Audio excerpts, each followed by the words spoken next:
اور آپ دیکھ رہے ہیں پروگرام وومن فیلوشپ۔ تو عزیزوں، آپ جیسے کہ جانتے ہیں کہ ہم اس پروگرام میں عورت کے کردار کے، ایک مسیحی بیٹی اور ماں کے کردار کے حوالے سے بات کرتے ہیں کہ ہماری آج کی جو مسیحی بیٹیاں یا ماں ہیں اس کا کردار کیسا ہونا چاہیے۔ تو آج ہم اسی متعلق سیکھیں گے خدا کے خادم سے۔ تو ہمارے ساتھ موجود ہے پروفیسر الطاف اجمیر صاحب۔ ویلکم ٹو آور شو۔ تو آج آپ ہمیں اس متعلق کیا سکھائیں؟ ناظرین بہت شکریہ۔ آج سے ہم ایک سلسلہ شروع کریں گے، ماریہ یہ مثال کی کتاب، اس کا 31واں باب ہے۔ اور ناظرین آپ کو بھی پتہ ہوگا کہ یہ بہت زبردست بڑا کلاسک باب ہے، جس کے اندر ایک مسیحی بیٹی جو ہے، مسیحی خاتون جو ہے، ماں جو ہے اور بیوی جو ہے، اس کے تعلق سے بڑا زبردست جو ہے وہ لٹریچر موجود ہے، بڑا درس موجود ہے، پیغام موجود ہے۔ تو ہم اس کو مختلف حصوں میں دیکھیں گے۔ تو آئیے آج ہم اس کو شروع کرتے ہیں۔ اس کا پہلا حصہ دیکھیں گے ہم مثال کی کتاب، اس کا 31واں باب 10ویں آیت سے لے کر ہم اس کی 13ویں آیت تک پڑھیں گے، اور پھر بلکہ 12ویں آیت تک کی آیت دیکھتے ہیں۔ 3 آیات دیکھتے ہیں، پھر واقعی لکھتے ہیں۔ کلام خدا میں لکھا ہے کہ نیکوکار بیوی کس کو ملتی ہے، کیونکہ اس کی قدر مرجان سے بھی بہت زیادہ ہے۔ اس کے شوہر کے دل کو اس پر اعتماد ہے اور اسے منافع کی کمی نہ ہوگی۔ وہ اپنی عمر کے تمام ایام میں اس سے نیکی ہی کرے گی، بدی نہ کرے گی۔ پاک کلام کو پڑھا اور سنے جناب ہم سب کے لیے باعث سے برکت خدا ان کا نہایت آمین۔ ناظرین 3 آیات ہیں اور 3 ہی باتیں ان کے اندر ہم دیکھیں گے۔ کلام پہلے سے میں لکھا ہے کہ نیکوکار بیوی کس کو ملتی ہے، کیونکہ اس کی قدر مرجان سے بھی بہت زیادہ ہے۔ تو پہلی بات یہ ہے کہ مسیحی خاتون، مسیحی بیٹی، مسیحی بیوی، مسیحی ماں جو ہے وہ ایک قابل قدر شخصیت ہے۔ کلام خدا اس کے بارے میں کہتا ہے اس کی قدر مرجان سے بھی بہت زیادہ ہے۔ قیمتی ہیرے جواہرات سے، روپے پیسے سے انسان کی، اور پھر خدا کا کلام کہتا ہے نیکوکار بیوی کی قدر جو ہے ان ساری چیزوں سے زیادہ ہے۔ ہماری یہ بڑی معذرت کے ساتھ کہنا پڑتا ہے کہ مٹیریلزم کے دور میں، مادہ پرستی کے دور میں، آج انسانوں کی نہیں، تعلقات کی نہیں، رشتوں کی نہیں، بلکہ چیزوں کی قدر کرنے لگا ہے۔ وہ چیزوں کو انسانوں سے زیادہ سراہنے لگ گیا، ان کو زیادہ اہم سمجھنے لگ گیا۔ لیکن کلام یہ بیان کرتا ہے ایسی بات نہیں، بلکہ ایسی بیوی جو نیکوکار ہے، اس کا کریکٹر اچھا ہے، وہ تمیزدار ہے، سگڑ ہے، سمجھدار ہے۔ خدا کا کلام اس کے بارے میں کہتا ہے اس کی قدر جو ہے وہ پیسے سے، سونے چاندی سے نہیں ماپی جا سکتی۔ خدا کا کلام کہتا ہے کہ قیمتی ہیرے جواہرات سے، مرجان سے بھی جو ہے وہ بہت زیادہ ہے۔ اور میں ہماری یہ سمجھتا ہوں کہ اگر اس میں ایک طرف ایمانداروں کو، کلیسیا کو یہ بات سکھائی گئی ہے کہ ہمیں مسیحی بیٹیوں کی، مسیحی خواتین کی، ایماندار بیٹیوں کی قدر کرنی چاہیے، عزت کرنی چاہیے، آنر دینی چاہیے، دوسری طرف ان بیٹیوں کو بھی کلام سکھاتا ہے کہ بھئی اپنی قدر کو پہچانو۔ تمہاری قدر و قیمت جو ہے وہ آج جس روپے پیسے کی خاطر، سونے چاندی کی خاطر تم اپنے کردار کو لوز کر لیتی ہو، ایسی باتوں کا شکار ہو جاتی ہو جن کی فیور میں کلام نہیں ہے، ایسا نہیں کرنا۔ خدا کا کلام کہتا ہے تمہارا کریکٹر، تمہارے کردار کی بات ہے، تمہارا کردار جو اتنا زیادہ مضبوط ہے، اتنا اعلیٰ ہے کہ خدا کا کلام کہتا ہے کہ اس کی قدر جو ہے ان چیزوں سے بہت زیادہ ہے۔ یعنی کلیسیا کو بھی جاننے کی ضرورت ہے، اور بذات خود ان بیٹیوں کو بھی جاننے کی ضرورت ہے کہ خدا کا کلام انہیں کس قدر، کس عزت سے، کس نگاہ سے دیکھتا ہے۔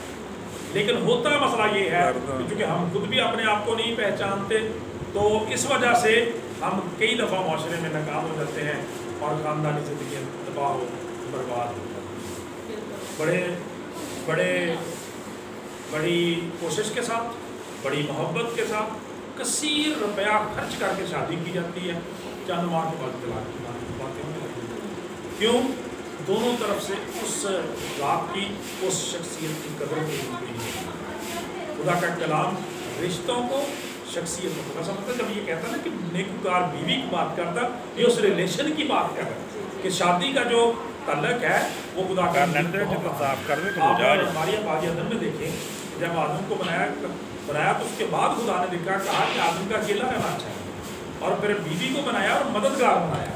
اور یہاں قدر کے قیمت کی بات ہے، کیونکہ یہودی ربی بڑی خوبصورت بات کرتا ہے کہ خدا نے نہ تو عورت کو انسان آدم کے سر سے بنایا کہ اس کے اندر غرور اور تکبر ہی نہ سما جائے، دوسروں پہ